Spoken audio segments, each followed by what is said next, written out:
L'Arménie, pays francophile et francophone, accueille donc le 17e sommet de la francophonie à partir de jeudi, un événement que nous vous faisons vivre sur TV5 Monde avec nos envoyés spéciaux et nos invités à Erevan et à Paris. Bonsoir Gaët Minassian. Bonsoir. Vous êtes politologue, journaliste au Monde. Alors l'Arménie, je le disais, est pays hôte de ce grand rendez-vous francophone. Qu'est-ce que ça peut apporter aux Arméniens et aux Arméniennes? Qu'est-ce qu'ils en attendent de ce sommet, à votre avis? Alors pour simplifier, c'est l'événement diplomatique et politique le plus important de toute l'histoire de l'Arménie, des origines à nos jours. C'est-à-dire que pour la première fois, vous allez avoir un nombre assez conséquent de chefs d'État et de chefs de gouvernement réunis à Erevan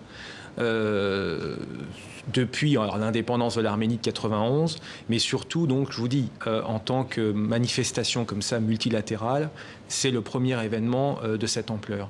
Et au-delà même de l'Arménie, puisque les pays voisins, Turquie, Azerbaïdjan, Géorgie et Iran, n'ont pas eu dans leur histoire ce type de manifestation, du moins de la période contemporaine. Donc pour les Arméniens, c'est très important de montrer que l'Arménie est une terre de fédération, de paix, de conciliation, de réconciliation, puisque le thème, je crois que c'est vivre ensemble. C'est un message qui est envoyé aussi à ses voisins. Et c'est une manière aussi d'asseoir la souveraineté du pays, puisque l'Arménie a pour diplomatie le multilatéralisme. Et donc, cette grande manifestation multilatérale autour de la francophonie vient conforter l'Arménie dans ses fondations de souveraineté, alors d'indépendance, c'est un bien grand mot, mais au moins de souveraineté et de stabilité. Oui, une grande manifestation qui se déroule dans un contexte un peu particulier. On le rappelle, le pays est en crise politique. Il a connu une révolution sans violence en mai dernier. Des dizaines de milliers de personnes ont répondu à l'appel lancé par l'actuel Premier ministre, Nicole Pachinian. Il a pris la tête du pays grâce à la pression de la rue. Alors, nos envoyés spéciaux sont allés à la rencontre de ces jeunes révolutionnaires francophones, parfois. Ils nous racontent pourquoi ils ont décidé de se lancer dans ce mouvement. Reportage Mylène Girardot, Martin Van Den Bosch et Olivier Marquis. Taron a 21 ans, Ina 19. Au printemps dernier, tous les deux ont participé aux grandes manifestations qui ont poussé le gouvernement à la démission. Une révolution pacifique, pas de blessés, pas une vitre cassée, bien loin des émeutes d'il y a 10 ans qui avaient fait 10 morts. Nicole Pachinian disait que c'est une révolution de velours à bras ouverts, une révolution de tolérance, une révolution d'amour. C'était une voix dans la tête qui répétait à chaque moment qu'on doit aimer les gens, même s'ils ne sont pas d'accord avec nous. Nicole Pachinian, un ancien journaliste député de l'opposition. Fini la censure médiatique, les manifestants suivent sur les réseaux sociaux les recommandations de leur leader. Dès les premiers rassemblements en mars, Taron fonce dans la rue malgré les inquiétudes de son père. Il m'a dit que tu vas être arrêté, la police va te battre. Papa, je m'en fous, c'est mon pays, c'est mon avenir, c'est la question de mon pays. Et il y avait une voix dans ma tête, maintenant ou jamais, maintenant ou jamais. Et c'était maintenant, on a réussi. De Goumri à Erevan, les rues sont bloquées, la vie économique paralysée. Après plusieurs semaines, le Premier ministre, à la tête du pays depuis 11 ans, jette l'éponge et donne sa démission. Le 8 mai, le Parlement, contraint par la rue, désigne Nicole Pachinian pour diriger le pays. Autour d'un Premier ministre charismatique, des membres de la société civile peu expérimentés en politique. Souren Papikian a 32 ans. Il était professeur d'histoire à l'université quand il a rejoint Pachinian pour fonder le parti du contrat civil. On se préparait au fait qu'un jour, les enseignants allaient devoir devenir ministres, vice-ministres ou gouverneurs de région. Notre équipe politique était mûre. Elle était prête.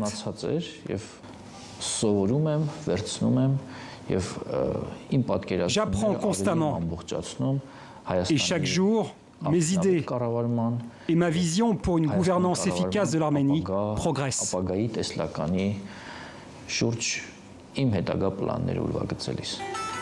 Pour le nouveau gouvernement, la lutte contre la corruption est une priorité, une étape indispensable pour tourner la page. Il y avait beaucoup de problèmes dans le pays, il y avait beaucoup de chômage, il y avait de pauvreté. Et maintenant, j'espère que tout ça va être en avant et à l'avenir, nous avons un pays de nos rêves. Mais les anciens députés restent accrochés à leur siège. La semaine dernière, Nicole Pachinian menace de démissionner si le Parlement n'accepte pas d'organiser des législatives anticipées. Il rappelle ses partisans dans la rue. En quelques minutes, des dizaines de milliers de personnes rallient l'Assemblée et bloquent tous les accès. La révolution n'est pas encore terminée. Gaït Minassian, vous avez évidemment suivi ces événements. On sent que la situation est encore fragile. Vous avez rencontré Nicole Pachinian. Je rappelle qu'il est venu pour l'hommage national à Charles Aznavour vendredi dernier. Est-ce qu'il vous a semblé confiant, le Premier ministre arménien ? Confiant, oui, il est. Mesuré aussi, parce qu'il est sous l'effet quand même de pression assez forte de l'ancien régime. Déterminé, surtout. Moi, je l'ai rencontré quand il est venu en septembre pour le journal Le Monde, avec un collègue, Marc Semo. Et il nous a fait cette forte impression de quelqu'un de décidé à aller jusqu'au bout, parce qu'il n'a pas le choix.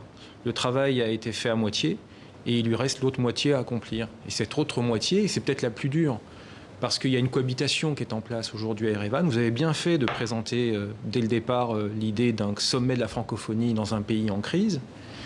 Et parce qu'on est vraiment au cœur de la crise. Et d'ailleurs, pendant quelques mois, ça s'était un petit peu calmé parce que pour l'Arménie, majorité ou opposition, l'important était de ne pas ralentir, de ne pas contredire, contrarier la tenue de ce sommet de la francophonie. Mais maintenant que ce sommet a lieu et qu'on sait que ça va s'arrêter dans quelques jours, eh bien, une nouvelle page va s'ouvrir et je pense que la situation va se tendre un petit peu entre Pachinian d'un côté et l'ancien régime de l'autre. Donc un bras de fer politique, et donc c'est pour ça qu'il pourrait aller jusqu'à démissionner. Pourquoi veut-il démissionner ? Alors, la Constitution oblige le Premier ministre à démissionner pour envisager à 2 reprises une élection du Premier ministre par le Parlement. Si la première fois ça ne marche pas, on tente une deuxième fois. Si la deuxième fois ça ne marche pas, à ce moment-là, il y a des élections anticipées, dissolution du Parlement, élections anticipées. Lui, il les veut pour décembre. Et la majorité sortante, donc issue de l'ancien régime, toujours au Parlement, elle, cette majorité le veut pour le printemps 2019. Mais lui, il veut aller plus vite. Il veut aller vite parce qu'il considère que cette situation est intenable. Elle est d'autant plus intenable qu'aux élections municipales d'Erevan, qui ont eu lieu fin septembre ou début octobre, fin septembre, eh bien, vous avez eu une large victoire, un plébiscite même, de son candidat, et alors que les forces de l'ancien régime ont été totalement écrasées par le vote populaire. Donc, on a cette situation où on a un Premier ministre en place qui veut absolument des élections anticipées, et une majorité au Parlement où les députés, eh ben, ils tiennent absolument à leur poste, leur siège, et qui disent en gros, oui, mais on ne peut pas laisser cette situation parce que Pachinian va faire encore 80%, comme au municipal d'Erevan. Donc ils ont peur de perdre. Donc ils ont peur de perdre, ils ont peur de voir un Parlement monochrome, et donc pour eux, ce n'est pas une solution. Mais c'est simplement la roue de l'histoire, quoi. C'est juste que l'histoire poursuit son chemin et que ces gens n'ont plus rien à faire, a priori, puisqu'ils ont été totalement laminés aux élections municipales d'Erevan. Ils ne sont plus suivis et ni écoutés par la population. Ce Parlement n'est pas légitime pour un sou. Je veux dire, on le voit bien. Vous l'avez dit, Nicole Pachinian veut aller vite, il voulait lutter contre la pauvreté, la corruption. Est-ce qu'il y a déjà des résultats ? Alors oui, il y a des résultats en termes de, je dirais, d'abord psychologiquement parlant. Les Arméniens se sentent pris au sérieux par un gouvernement qui leur rend des comptes jusqu'à maintenant. Ensuite, il y a des résultats concrets. En l'espace d'un mois, donc c'était à peu près, je crois, entre mi-mai et mi-juin, il avait déjà récolté la somme ramassée. Enfin, le service fiscaux de l'État arménien avait déjà ramassé la somme de 42 millions de dollars. Donc, qui était finalement de l'économie souterraine. Et puis petit à petit aussi des résultats de type politique. La victoire à Erevan de son candidat, Pachinian, qui veut montrer aussi des gages de respect des engagements de l'Arménie à l'échelle diplomatique, que ce soit à l'égard de la Russie, qui est l'allié de l'Arménie. Il a rencontré plusieurs fois Vladimir Poutine. 3 fois déjà, que ce soit à l'égard... je dirais, du groupe de Minsk chargé par l'OSCE de la paix au Karabakh entre les Arméniens et les Azerbaïdjanais. Donc pas de démesure, pas de provocation. Et puis également, d'un point de vue, je dirais, la plus pan-national, c'est-à-dire de montrer à l'ensemble des Arméniens du monde entier qu'il est prêt à maintenir ce cap d'une Arménie en paix, stable, ouverte vers le monde, démocratique dans la mesure du possible, et surtout une Arménie ouverte à tout le monde, et à commencer par ces Arméniens qui sont dans le monde entier, dont le but, notamment, un des buts, c'est d'arrêter, de stopper cette hémorragie démographique qui caractérise l'Arménie depuis 1991. Mais est-ce qu'il peut maintenir cet équilibre, c'est-à-dire entre la Russie et l'Union européenne d'un côté? Est-ce qu'il en a les moyens? Ou est-ce qu'il va falloir donner des gages plutôt à l'un, plutôt à l'autre? Il y a des secrets de la diplomatie. Moi, je ne suis pas dans sa tête, mais je pense qu'il en a l'envie déjà. Ça, c'est déjà un premier point, la volonté, la détermination. Après, c'est un calcul diplomatique dont il peut avoir le secret. Je pense que c'est possible.